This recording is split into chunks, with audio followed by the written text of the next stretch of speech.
We thank the Lord who has brought us into this another period to enjoy something from Him. As this has been declared our mission month, and this today, as we set everything rolling concerning the matter of mission,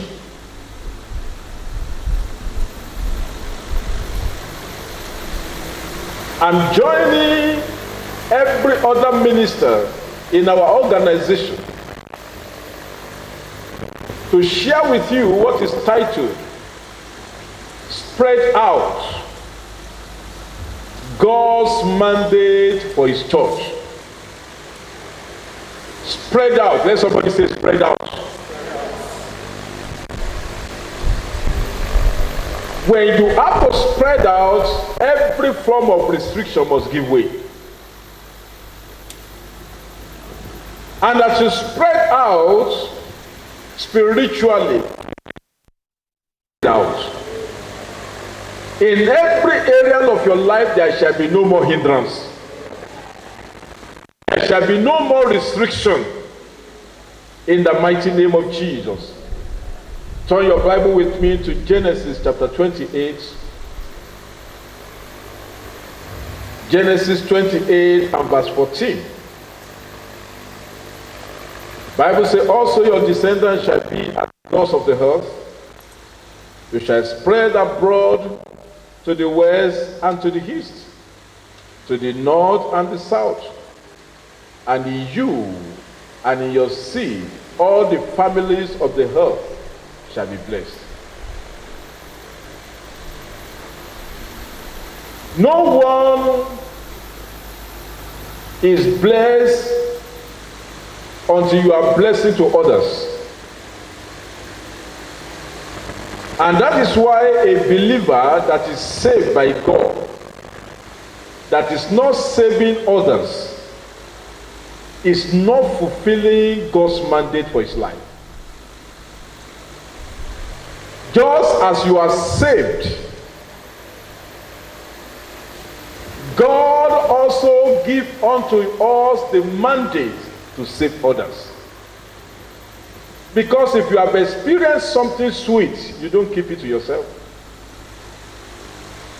If you value salvation that God has given to you, you will not want anyone close to you to be without that same salvation.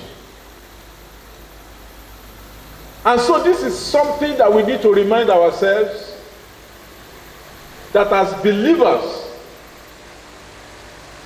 God has engaged us in this work of mission.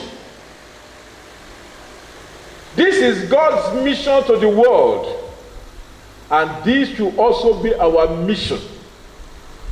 Whatsoever thing that is so close to the heart of God must become a priority in our lives. Anyone that will please God must flow along with Him. You must be on the same page. You cannot afford to be on a different page. You have to be on the same page with God. I'm glad to let us know that as an organization, God has given unto us the vision for this dispensation through our national leadership, and it is our decade of swearing. We thank the Lord because Foursquare is not deviating from the plan and purpose of God for the world. Decade of swearing. And when you talk about swearing, it has a three integral focus. Three integral focus in fulfilling the mandate of God to the church. In other words, swearing is about moving according to the leading of the Holy Spirit in 3 areas specifically.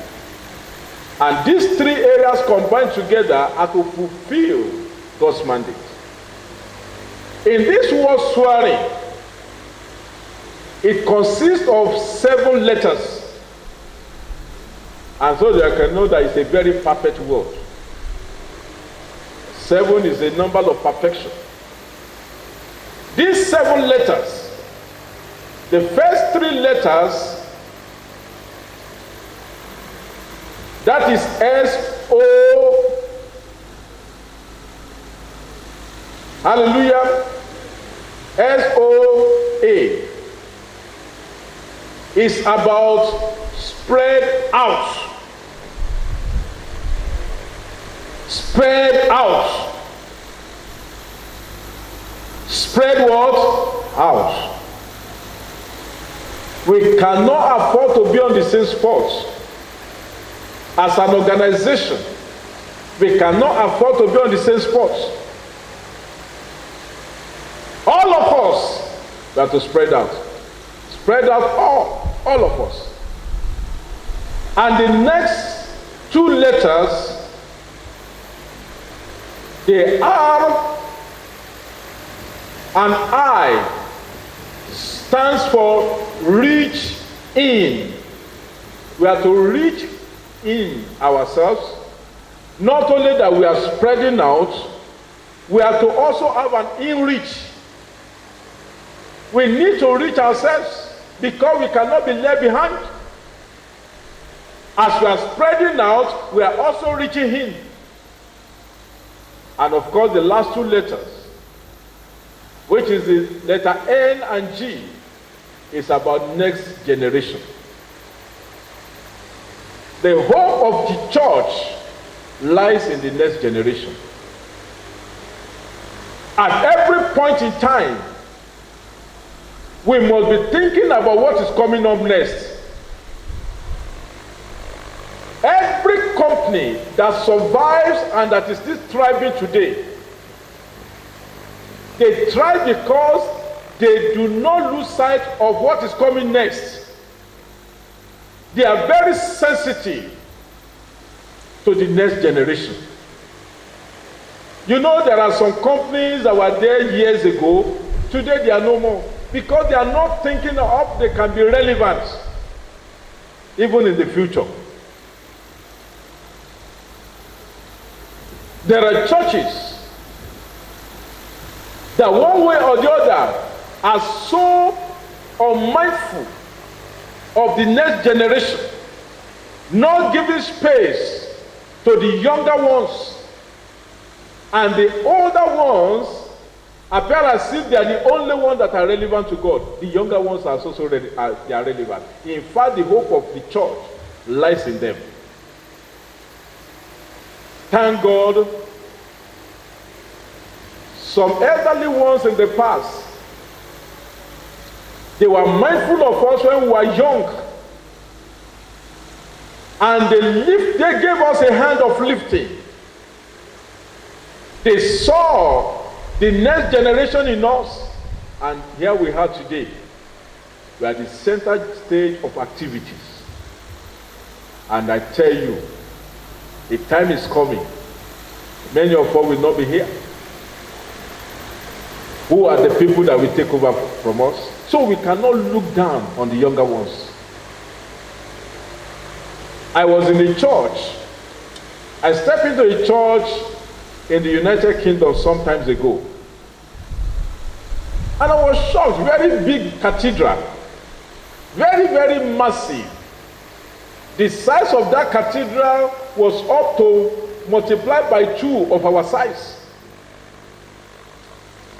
But shockingly, when I stepped in, I discovered that the number of people that were in the church, they did not occupy more than the first 3 rows. And every one of them, they were having gray hair. There was no young one. On my way to that place, the young ones, they were there on the field playing football. Why the elderly ones? Only the elderly ones, the ones that remain. No wonder. I saw some other ones, some other cathedral that used to be cathedrals, on our way to that place, that they have turned them to become warehouses. The places that used to be churches, the places that used to have people worshiping God, because nobody was there. And also that particular place that I mentioned to you, because that was sometimes in the year 2005. Today, that place also has become a warehouse. Not reaching out, and also not mindful of the new generation. And that is why we must be concerned. God has a purpose for every generation. And whatsoever thing God has given unto us, let's encourage the next generation.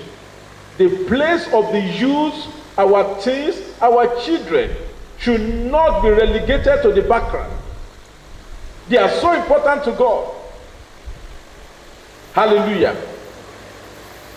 So for the purpose of today's message, our focus is on that first integral part of it.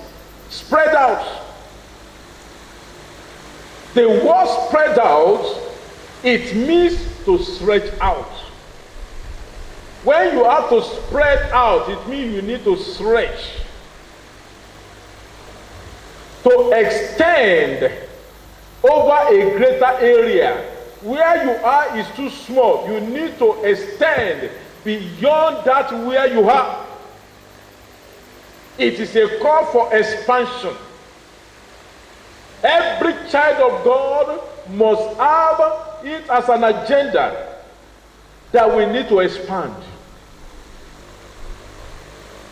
You know, when Jesus called his disciples, he did not call the 12 as ones. He started with one and they started expanding. This one we call his brother. This one we call another.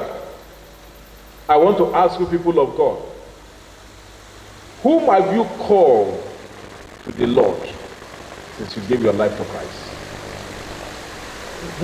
Whose life are you influencing? Are you just mindful of yourself? People of God, we need to fulfill this God's mandate. And we don't have all the time. Jesus says, I must do the work of him who called me while it is day. The night is coming, that no man will walk. When are you going to walk? When are you going to spread out? We need to spread out. I thank God as a church. Since we came into existence as a church, we have had cause to plant churches. And today, some of those places, you know, they are readily available for many people to go to church. And we have to continue to do that because we need to spread out. We need to expand. This is the mandate of God. And we have this mandate to expand the frontier of God's kingdom. That's what the Bible is referring to in Acts chapter 1 verse 8. So the issue of spreading out is not a new thing. It has always been there, only that attention is not being paid to it adequately. Acts chapter 1 verse 8, the Bible says, but you shall receive power when the Holy Spirit has come upon you. You cannot receive the Holy Spirit and remain the same. Because when the Holy Spirit comes upon you, you shall be witnesses.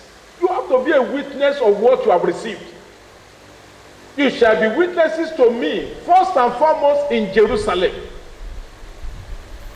And then in all Judea and Samaria, and then to the end of the world. That is the mandate that God gives to us. We start from where we are. Are you a witness where you are? You start from your Jerusalem. And from there, you go to the neighboring places. That is spreading, expansion.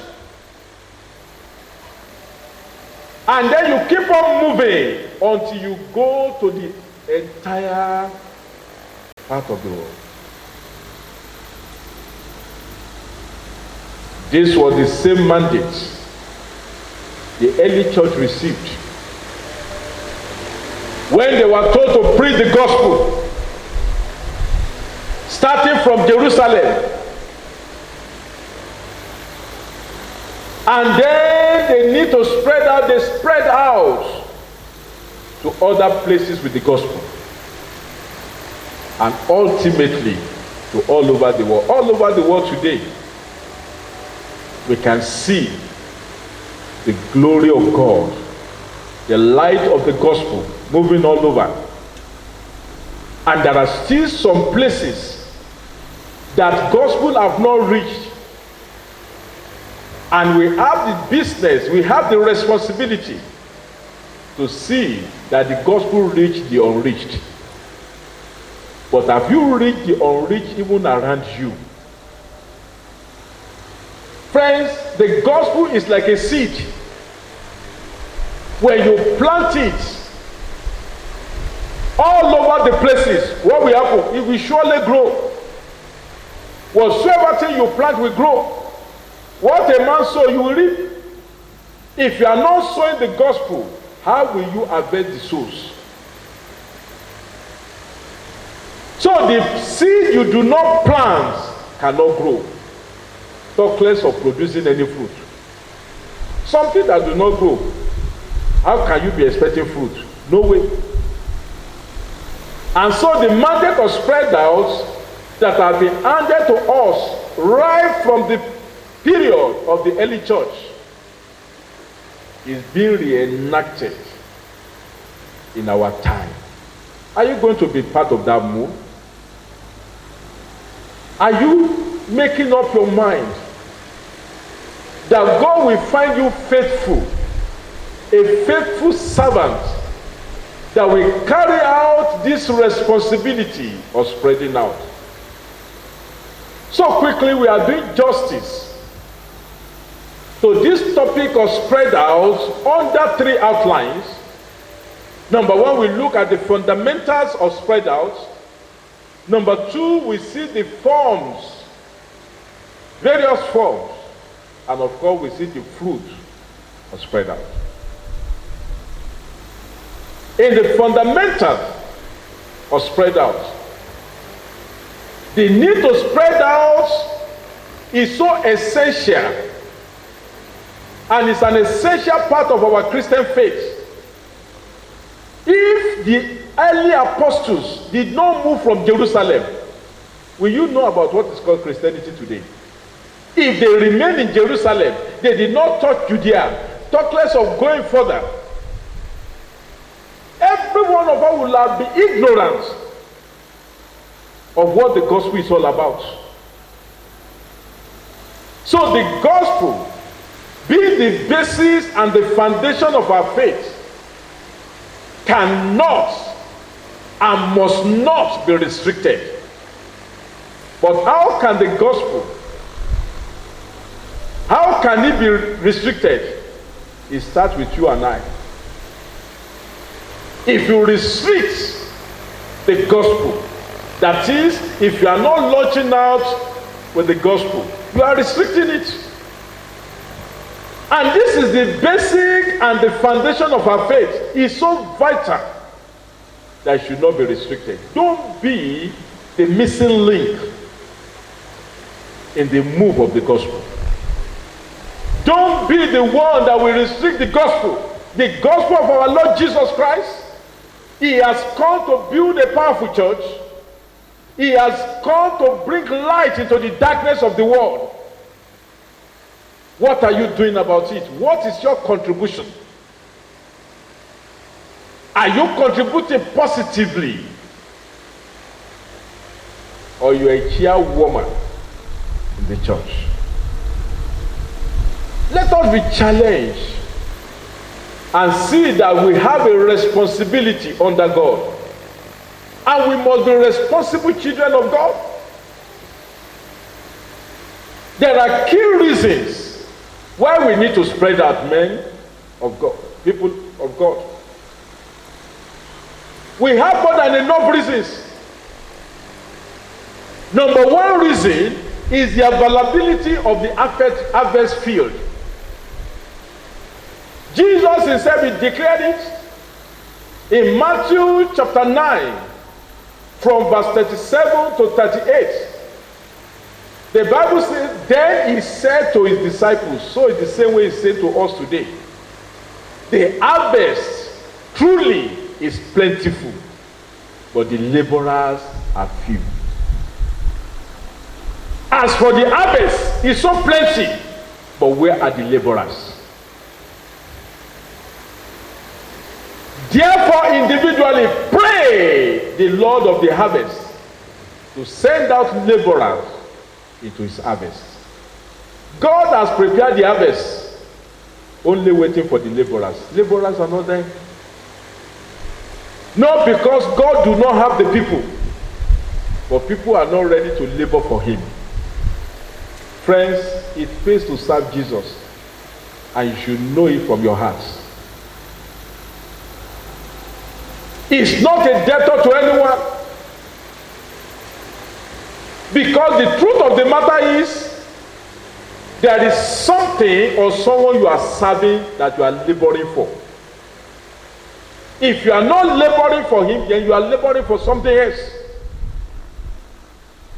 If you are not working in the things of the Spirit, then you must be working in the things of the flesh. And it is the thing of the Spirit that can give you a future. The ways of the flesh leads to destruction. Belly for the food, food for the belly. All shall be destroyed one day.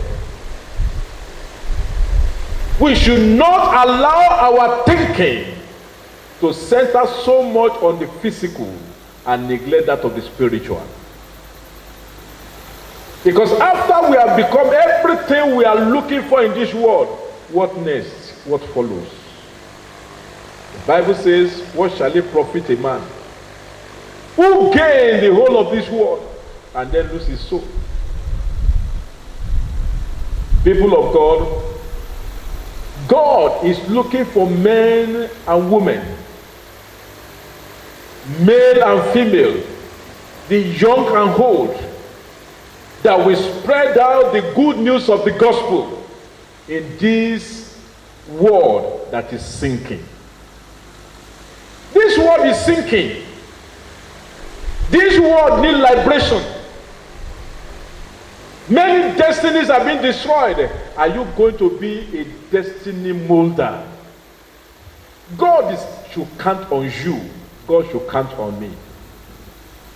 It is time that we should let our hearts be drawn to the activities of evangelism. Because it's one vital way by which we can spread out. God is looking for someone who is going to go about with the good news. If you cannot carry good news, is it bad news you want to carry? There are people, anything bad that happens, with these flashes of seconds, they are on social media. The whole world will hear. That is what excites them. What about the good news? We need to spread it out. Hallelujah. Number two reason why we need to spread out is because of the activities of the wickedness and evil. You will all agree with me that this world is full of wickedness. Evil things are happening in our world. values are no more being placed on human lives. It's an act of wickedness. People today, we slaughter lives, we kidnap people, we destroy destiny. There are some innocent girls that went to school. How many years ago now they've been kidnapped? They were looking at a bright future and they distorted their future. Is it not wickedness?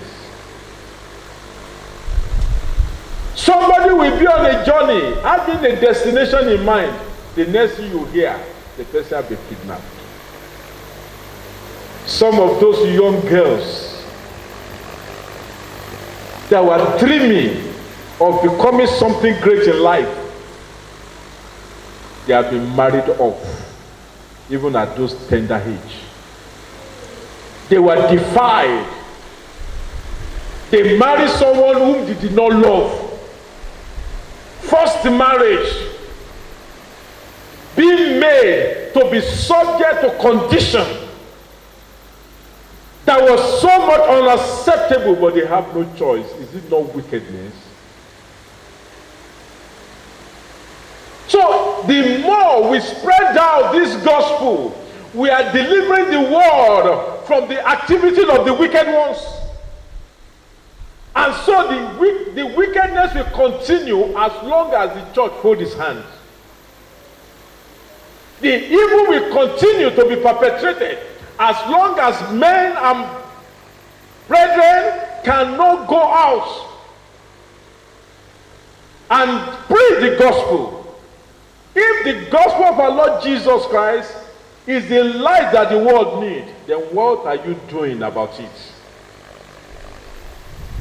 What is the kind of ways that the gospel is in your heart? Friends, God is looking for somebody who is going to liberate the world from wickedness. 1 John chapter 5 and verse 19, the Bible says, we know that we are of God, no doubt about it, and the whole world lies under the sway of the wicked ones. You can imagine. We know that we are of God. Then why is it that the wicked ones are the one holding this way? They are the one that are carrying out activities, and we cannot see the activities of the children of God. If wickedness and evil will stop, you and I have a role to play. Let the word of God go out. This world is full of wickedness, and the perpetration of evil will continue unabated, except the light of the gospel is shed in the dark places of the earth. Because when the light appears, darkness will disappear. But we are restraining the light from appearing. May the Lord have mercy on us. So God is looking for people that will be light bearer in the midst of the darkness of the world. Just like it happens to the people of Zebulun and Naphtali. The Bible says in the book of Matthew, chapter 4, verses 15, 16, and 17. The Bible says the people of Zebulun and Naphtali were people in darkness, hitherto. But when Jesus spread out to them, they received the light.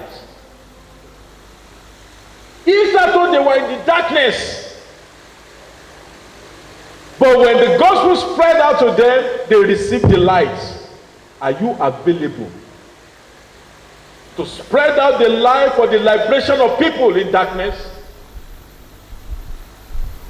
Many of us, we have family members who are in darkness. Are you spreading out the light? Number 3 reason why we need to spread out is because we need to act on our mandate. Anyone that is given a mandate and does not act on it is a waster of resources. A waster of resources. What is our mandate? Matthew chapter 28 verse 19. The Bible says, "Go therefore and make disciples of all nations, baptizing them in the name of the Father and the Son and of the Holy Spirit." That is our mandate. He said, "Go therefore." Are you going? God is giving you a commandment to go, and you are still there. May the Lord have mercy on us. Friends, let us remember that one day every one of us will give an account. And one of the areas God is going to ask you and I, where did you go? And if you are going to nowhere, He will ask you. Are you not aware of Matthew chapter 28 verse 19? I said, "Go therefore and make disciples of all nations." How many disciples have you made? How many people have you influenced since you give your life to Christ? How many souls can you point to? If you cannot point to any, or if what you can point to is so few, may you repent today. Because friends, it will be a tragedy to miss that which God has in store for us when we get to heaven. There shall be decoration of His brides. And of course, those who fail Him will not have a part with Him in heaven. Those who disappointed Him, "I did this much for you." What should you do for the kingdom? Are you part of the problem in the kingdom, or you are part of the solution? You say there is wickedness, there is evil in the land. What are you doing as your own contribution to stop the act of wickedness? In fact, even you as a person, have you embraced the light of the gospel? So our mandate to spread out is a commandment. It is not something that is optional. When you enter into an exam hall and the instruction is very clear, answer all questions means answer all questions. When you are asked to answer all questions, do you choose the question you will answer? If you choose to answer some and you don't answer some, what is that? One is already attracting failure. There are some things you have the options, there are some things you don't have. There are some exams they will say answer 2 out of 5, and you will jump and say thank God. At least the one I did not read, I will not answer. But immediately you open your question paper and you see the instruction, answer all. Some get printed. Because you cannot joke with the instruction. No one is excused from going out. It is not to say, well, God knows that I did not go to school. Who told that you are excused? There is always available opportunity for everybody, for everyone, every status. Peter, they recognized the fact that these ones, they were unschooled, they were uneducated, and yet they were useful vessels in the hand of God. Jesus did, in order to tell us that no one should have excuse. When Jesus Christ came on earth, to choose only 12 disciples to be with him, somebody would have thought he would have gone for the professors. Those who could understand whenever he says something, then those people, they have brain. But he went for the uneducated ones to tell you that anyone that releases himself to God, God will make use of you abundantly. All those excuses are not strong enough. to make us not to be an instrument that God can use. There are people that we have seen, mighty preachers, that did not go to school. When the Holy Spirit came, because it is only when you want to do it by your own strength that you will fail. Even professor will fail if you want to do it by his own strength. But under the inspiration of the Holy Spirit, that's why Jesus said, tarry in Jerusalem until you are endowed with power from above. You need the power from above. When the power from above come upon you, with you nothing is impossible. Hallelujah. So the Lord who has given us this mandate is also able to make all grace abound to us. Grace is always available. And of course, number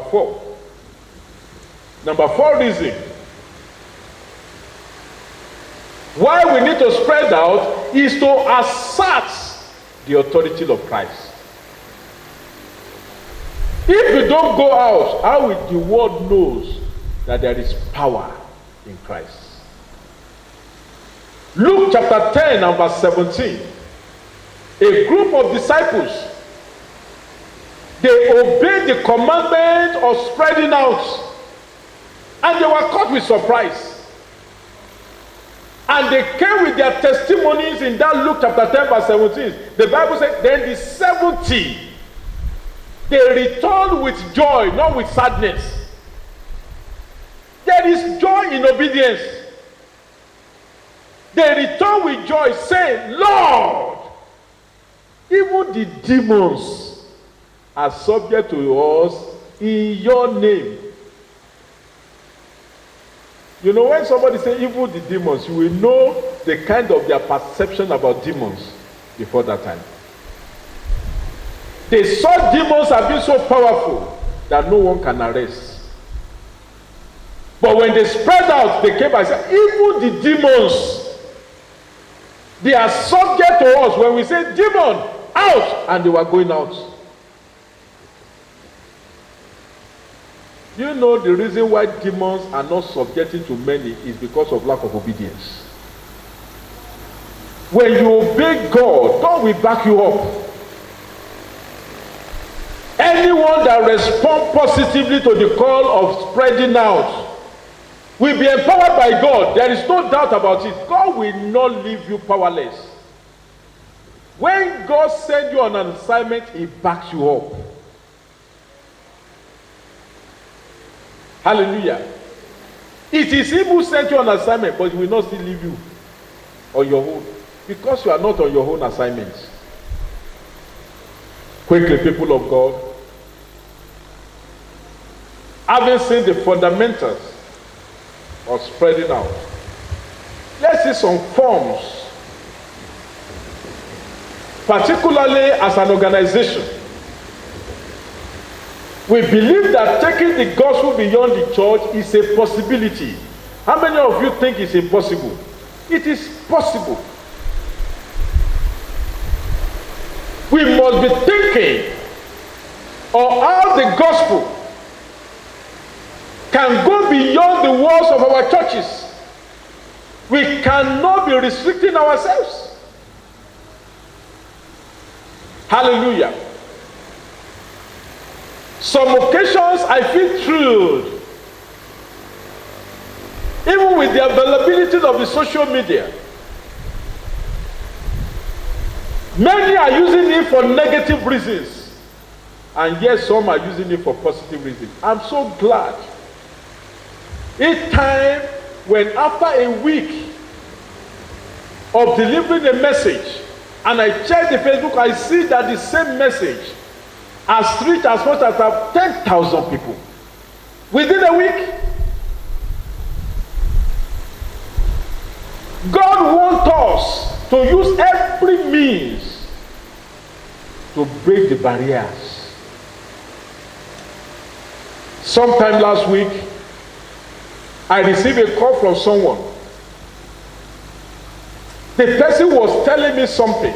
He said, look, I just listened to this message you preach on Foursquare TV. The person gave me a call, just I think about a week ago, and started giving a testimony of what the message did to her. What a fantastic testimony. The person was not present in the church here, but the message that was preached here, because there is an investment to see that this message spread out, lives are being affected. And the person told me about even our daughter, the testimony of how the message shed light into our path in life.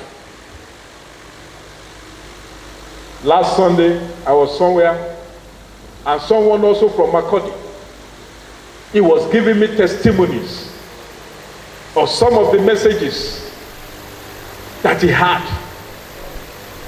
from this place.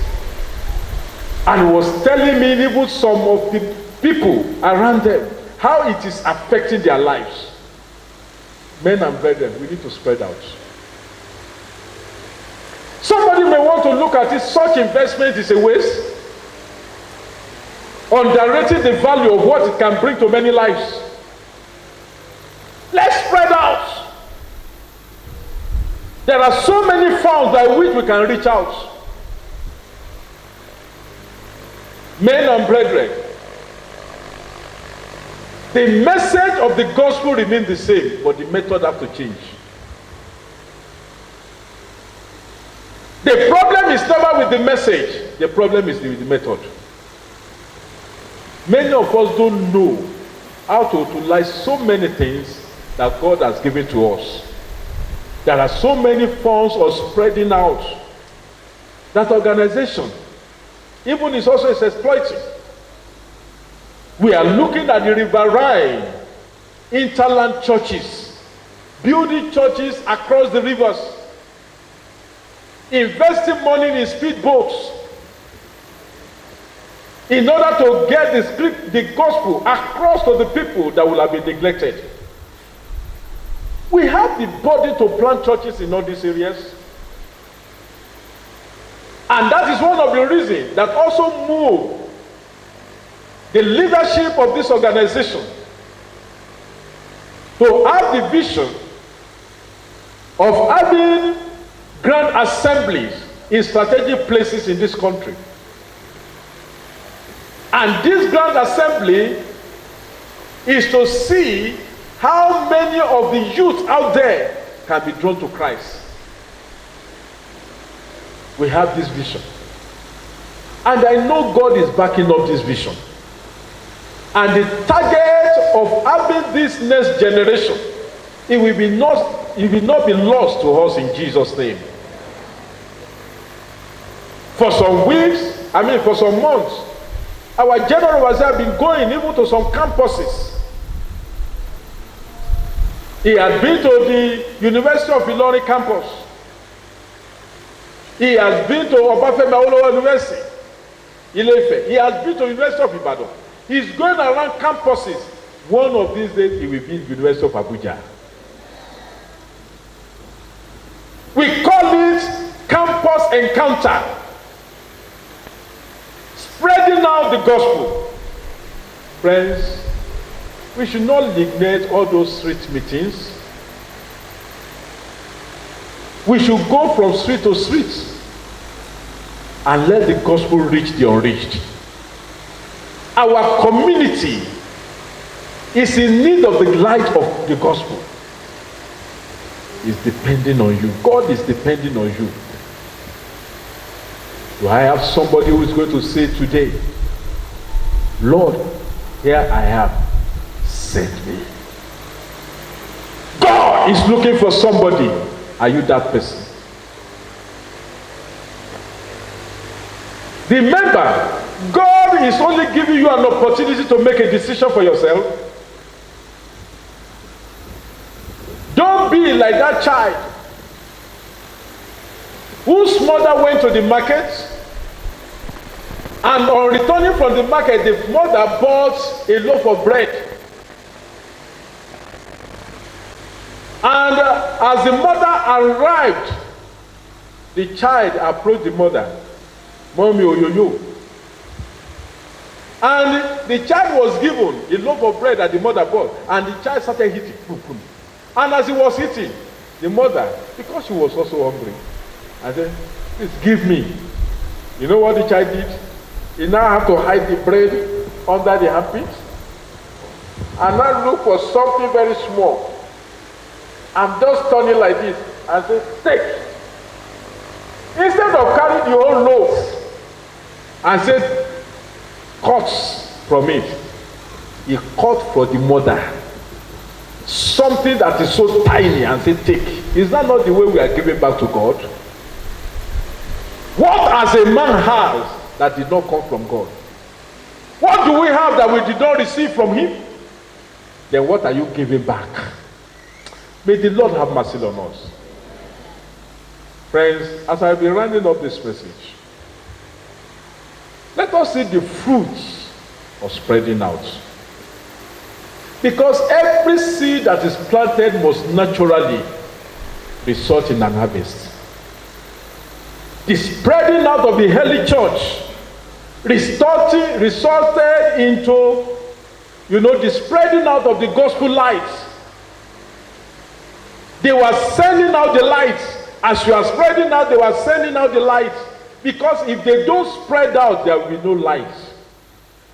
These gospel lights began to spread from their base in Jerusalem. And then they move on to the entire land of Palestine.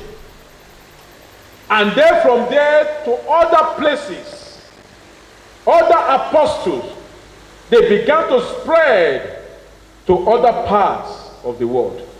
Friends, Christianity began from there in Jerusalem. It did not begin from Nigeria. Somebody spread out. Certain people came to this country. And that is why we can talk about Christianity in Nigeria. There is an history of Christianity in Nigeria. The Portuguese, they were the ones that first brought Christianity to Nigeria in the 15th century. However, there was a flaw in those first sets that came in the 15th century. Because during that time, slave business was lucrative. And so they came to Nigeria, but they became more interested in the business of slave trade than the business of mission. They were pursuing slave business and they neglected the mission field. History has it. There's this Portugal man called Henry, the navigator, carrying out his exploration. And he was pursuing 3 G's. 3 G's. God, gold, and glory. But above all, he was too much mindful of the gold. And also the people he wanted to tell about his God, they were more interested about the gold he will give. And so that brought God to the background, and that is why they were unable to plant churches. Even though they came with their religion, with their Christianity, but they could not affect lives. But thank God, other missionaries from the same European country, they came in the 16th century. And when this one came, they were more purposeful. They were mindful of their mandates. And no wonder they were able to get their first converts in the 16th century. The whole 15th century was wasted. Even though they came, but they could not affect life. May we not waste the resources of God. So thank God. So today, from there we started having new converts, many converts. And that is how you and I have become a convert in Christianity today. Friends, Let's just quickly see these fruits. The fruit of spreading out, number one. When you spread out, there will definitely be fruit of transformation and light. You cannot spread out and remain the same. You cannot spread out and remain the same. You remember that story of the land of Zebulun and Naphtali. In that Matthew chapter 4, verses 15 and 16, the Bible says, the land of Zebulun and the land of Naphtali, by the way of the sea beyond the Jordan, Galilee of the Gentiles, the people who sat in darkness have seen a great light. And upon those who sat in the region and shadow of death, light has dawned. They were meant to die, but the gospel liberated them. Spreading now brings transformation. Thank God, last one we were talking about transformation. That we are transformed to triumph. If you don't transform, you can't triumph. It is those who get transformed that get triumph. So there is a connection between the light and transformation. Where these are present, there is always a turnaround for the better. I pray that as we spread out, there shall be a turnaround for the better for us. Number two fruit is the fruit of empowerment. With this, we see the testimony in Luke chapter 10, verse 17 of those disciples that returned and said, even demons, they were subject to us because they were empowered by God. It was not by their own power. And so when you embark on God's work, you will receive a backup of God's power. Let me tell you something. The more you work for God, the more God empowers you. No one has a power of his own, but the more you put yourself on the line for God, the more you become empowered. Many people are becoming powerless because they are not working for him. Work for the master, and you'll be empowered. So when you are empowered, the power of darkness, it will bow down before you. Hallelujah. And of course, number three, fruit. People will be delivered. Ephesians chapter 6, verse 12. The Bible says, for we do not wrestle against flesh and blood, but against principalities, against powers, against the rulers of the darkness of this age. We are in a battle against spiritual hosts of wickedness in the heavenly places. Men, the more we spread out to the communities and territories, the power of the devil holding back territories, the power of the devil holding back communities, they will be broken. So, to deliver our territories, let's spread out with the gospel. And of course, number four, harvests will be plenty. Matthew chapter 9, verse 37 says, the harvest truly is plenty, but the laborers are few. God is looking for laborers that will join hand with him in this plenty harvest. The greatest harvest is the harvest of souls. God wants souls that will have end up in hell to be saved. Are you among the people that will rescue the world? This is what the Lord is laying upon you and I today. In conclusion, I want you to know that the Lord is ready to make great impacts in our lives. God is ready to make great impacts in our families, in our nation, and of course, particularly in our organization. Through this decade of swearing, make yourself available for the Lord, and you will never miss your reward. And your reward is two-dimensional. You will not miss your reward here on earth, and you will not miss your reward in heaven. In Jesus. Shall we rise?